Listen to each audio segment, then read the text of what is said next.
Number 11، کیا بعض لوگ کہتے ہیں کہ قربانی کے لیے نصاب شرط ہے، اور حنفیہ میں یہ بات مانی جاتی ہے کہ جس آدمی کے پاس اتنا مال ہو کہ اس پر یعنی زکوٰۃ ہے اور زکوٰۃ کے نصاب میں آتا ہے تو اس پر قربانی ہوتی ہے۔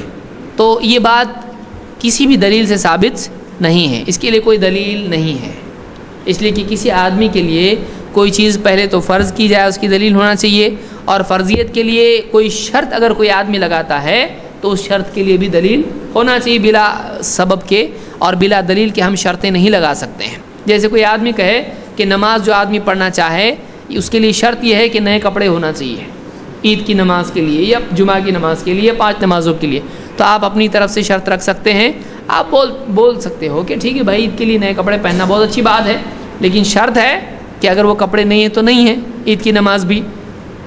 تو ایسا کہہ سکتا ہے کوئی کیا آپ کے پاس نئے کپڑے ہیں؟ نہیں، تو پھر عید کی نماز بھی آپ پہ نہیں ہے۔ کیوں؟ کیونکہ صحابہ میں سے بعض جو ہے اچھے کپڑے پہنا کرتے تھے، تو ایسا کچھ بھی نہیں ہے، اس کو شرط بنانے کے لیے دلیل چاہیے۔ تو قربانی کے لیے زکوٰۃ کا نصاب شرط نہیں ہے۔ ابو مسعود الانصاری رضی اللہ عنہ کہتے ہیں کہ انی لأدع الاضحى وانی لموسر، میں قربانی چھوڑ دیتا ہوں، اور حالانکہ میں موسر، میں مالدار ہوں، لیکن میں بھی قربانی کبھی چھوڑ دیتا ہوں۔ کیوں؟ مخافۃ ان یری جیرانی انہ حتم علی، اس ڈر سے کہ کہیں میرے پڑوسی یہ سمجھنے نہ لگے کہ یہ میرے اوپر فرض ہے۔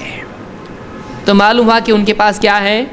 مال ہے، موسر، میں مالدار ہوں، لیکن کبھی میں نہیں بھی کرتا ہوں تاکہ میرے پڑوسی یہ نہ سمجھنے لگے کہ قربانی کیا ہے؟ میرے اوپر فرض ہے۔